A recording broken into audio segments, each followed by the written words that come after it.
বান্দরবানের রুমায় সেনাবাহিনীর অভিযানে কেএনএফের সন্ত্রাসী নিহত।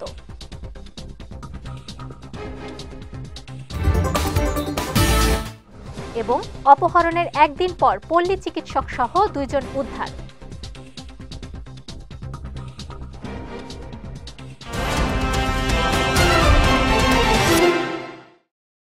আসসালামু আলাইকুম। বিএসআরএম চট্টগ্রাম সংবাদে আমন্ত্রণ জানাচ্ছি আমি নুসরাত আহমেদ। শুনছিলেন শিরোনাম, এবারে বিস্তারিত। বান্দরবানের রুমায় সেনাবাহিনীর অভিযানে কুকিচি ন্যাশনাল ফ্রন্ট কেএনএফের এক সন্ত্রাসী নিহত হয়েছে। গতরাতে আন্তঃবাহিনী জনসংযোগ পরিদপ্তর আইএসপিআর এক বার্তায় এ তথ্য নিশ্চিত করেছে। আইএসপিআর জানায়, গতকাল উপজেলার মুনলাইপাড়া এলাকায় অভিযান চালায় সেনাবাহিনী। অভিযানে কেএনএফের এক সশস্ত্র সন্ত্রাসী নিহত হয়। এ সময় কেএনএফ ব্যবহৃত অস্ত্র, গোলাবারুদ ও অন্যান্য সরঞ্জাম জব্দ করা হয় বলেও জানিয়েছে আইএসপিআর।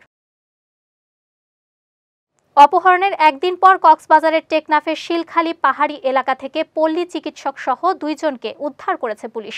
সকালে বিষয়টি নিশ্চিত করে টেকনাফ থানার ভারপ্রাপ্ত কর্মকর্তা মোহাম্মদ ওসমান গনি জানান, গতরাতে তাদেরকে উদ্ধার করা হয়। তিনি জানান, পাহাড়ে পুলিশের অভিযানের মুখে পল্লী চিকিৎসক সহ 2 জনকে রেখে পালিয়ে যান অপহরণকারীরা। পরে তাদের উদ্ধার করে পুলিশ। গত 21 এপ্রিল রাত 9:30টার দিকে টেকনাফের বাহারছড়া শামলাপুর হোয়াইকাং সড়ক দিয়ে বাড়ি ফেরার পথে পল্লী চিকিৎসক সহ 2 জনকে অস্ত্রের মুখে অপহরণ করে দুর্বৃত্তরা। এরপর থেকে ফোনে 6 লাখ টাকা মুক্তিপণ দাবি করতে থাকে অপহরণকারীরা। বিএনপি ও দলটির দোসররা বিদেশি পরাশক্তির ভয় দেখিয়ে নির্বাচন বানচালের পায়তারা করে ব্যর্থ হয়ে ইতিহাসের আস্তাকুড়ে নিক্ষিপ্ত হয়েছে বলে মন্তব্য করেছেন চট্টগ্রাম মহানগর আওয়ামী লীগের সভাপতি মাহতাবউদ্দিন চৌধুরী। গতকাল বিকেলে নগরীর ইন্টারন্যাশনাল কনভেনশন সেন্টারে মহানগর আওয়ামী লীগের উদ্যোগে আয়োজিত ঈদ পুনর্মিলনী অনুষ্ঠানে তিনি এ মন্তব্য করেন। আওয়ামী লীগ কখনো জনগণের সঙ্গে বেইমানি করেনি উল্লেখ করে তিনি বলেন, যারা পেছনের দরজা দিয়ে ক্ষমতায় এসেছিল তারাই বারবার জনগণের সঙ্গে বেইমানি করেছে। অনুষ্ঠানে চট্টগ্রাম মহানগর আওয়ামী লীগের সাধারণ সম্পাদক আ.জ.ম নাসির উদ্দিন, চট্টগ্রাম মহানগর আওয়ামী লীগের সহ সভাপতি নঈমুদ্দিন চৌধুরী সহ অনেকে উপস্থিত ছিলেন। চট্টগ্রামে বাস ও মোটরসাইকেলের সংঘর্ষে চট্টগ্রাম প্রকৌশল ও প্রযুক্তি বিশ্ববিদ্যালয়ের 2 শিক্ষার্থী মৃত্যু হয়েছে। এ ঘটনায় আরেক শিক্ষার্থী আহত হয়েছেন। গতকাল বিকেলে চট্টগ্রাম কাপ্তাই সড়কের সেলিমা কাদের কলেজ গেট এলাকায় এই দুর্ঘটনা ঘটে। প্রত্যক্ষদর্শীরা জানায়, ওই 3 শিক্ষার্থী মোটরসাইকেলে চড়ে রাঙ্গুনিয়া থেকে চুয়েটে ফেরার পথে একটি বাসের সঙ্গে তাদের মুখোমুখি সংঘর্ষ হয়। এ সময় ঘটনাস্থলেই শান্ত সাহা নামে এক শিক্ষার্থীর মৃত্যু হয়। স্থানীয়দের সহায়তায় আহতদের হাসপাতালে নিলে তৌফিক হোসেন নামের অপর শিক্ষার্থীকে চিকিৎসক মৃত ঘোষণা করেন। বিষয়টি নিশ্চিত করে ঘাতক বাসটিকে জব্দ করা হয়েছে বলে জানিয়েছেন রাঙ্গুনিয়া মডেল থানার ভারপ্রাপ্ত কর্মকর্তা চন্দন কুমার চক্রবর্তী। চট্টগ্রামে 2 চিকিৎসককে মারধরের ঘটনায় জড়িতদের শাস্তির দাবিতে সেবাদান কার্যক্রম বন্ধ রেখেছেন নগরীর বেসরকারি হাসপাতাল ও ডায়াগনস্টিক সেন্টারের চিকিৎসকরা। আজ সকাল থেকে সেবা কার্যক্রম বন্ধ রাখে প্রতিষ্ঠানগুলো। ফলে ভোগান্তিতে পড়তে হচ্ছে চিকিৎসা নিতে আসা রোগীদের। দীর্ঘ সময় অপেক্ষার পরও সেবা না নিয়ে ফিরে যেতে হচ্ছে তাদের। এদিকে আগামীকাল সকাল পর্যন্ত কর্মসূচি চলবে জানিয়ে বাংলাদেশ মেডিকেল অ্যাসোসিয়েশনের চট্টগ্রাম শাখার সভাপতি ডাক্তার মুজিবুল হক খান বলেছেন, জরুরি সেবা কার্যক্রম এই কর্মসূচির আওতামুক্ত থাকবে। রাঙামাটিতে হাঁসের খামার ঘরে ধরা পড়েছে প্রায় 15 কেজি ওজনের 14 ফুট লম্বা গোল বাহার অজগর সাপ। ভোরে স্থানীয়দের সহায়তায় অজগর সাপটিকে ধরা হয় বলে জানিয়েছেন প্রকৌশলী মোহাম্মদ ইসমাইল হোসেন। তিনি জানান, অজগর সাপটি খামারের কয়েকটি হাঁস মেরে ফেলে। টের পেয়ে সাপটিকে ধরে কাপ্তাই বন বিভাগের কাছে হস্তান্তর করা হয়। পরে অজগর সাপটিকে কাপ্তাই জাতীয় উদ্যানে অবমুক্ত করেন কাপ্তাই বন বিভাগের কর্মীরা।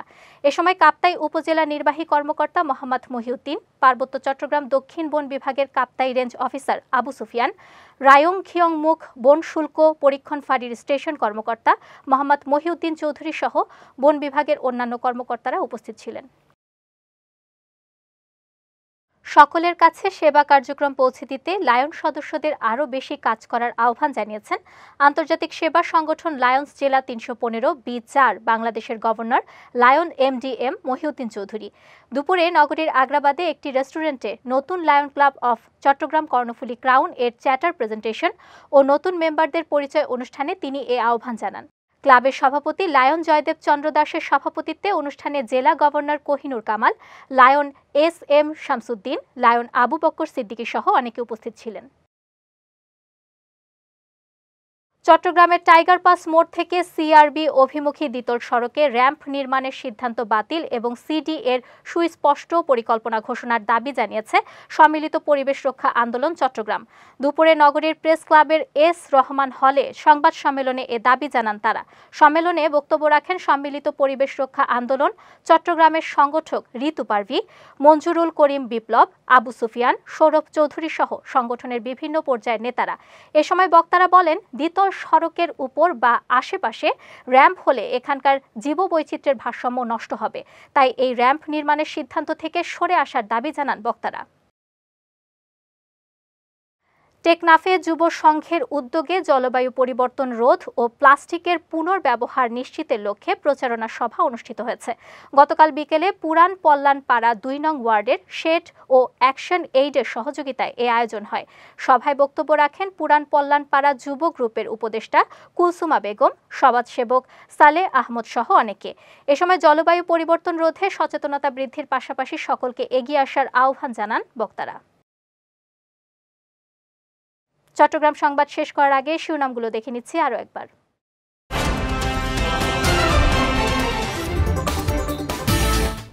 বান্দরবানের রুমায় সেনাবাহিনীর অভিযানে KNF এর সন্ত্রাসী নিহত।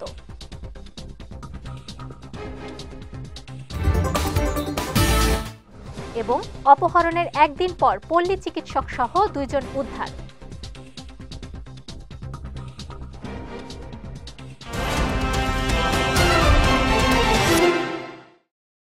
চট্টগ্রাম সংবাদ শেষে আজকের মতো আমি নুসরাত আহমেদ আপনাদের কাছ থেকে বিদায় নিচ্ছি। রাত 9:15 আমাদের পরবর্তী বিজয় রাতের সংবাদ দেখার আমন্ত্রণ রইল। এছাড়াও আজকের চট্টগ্রাম সংবাদের ভিডিও দেখতে পারেন আমাদের ইউটিউব এবং ফেসবুক পেজে। আমাদের ইউটিউব হলো youtube.com/bijoytvofficial এবং আমাদের ফেসবুক পেজ হলো facebook.com/bijoytvlimited। এতক্ষণ সঙ্গে থাকার জন্য ধন্যবাদ সবাইকে।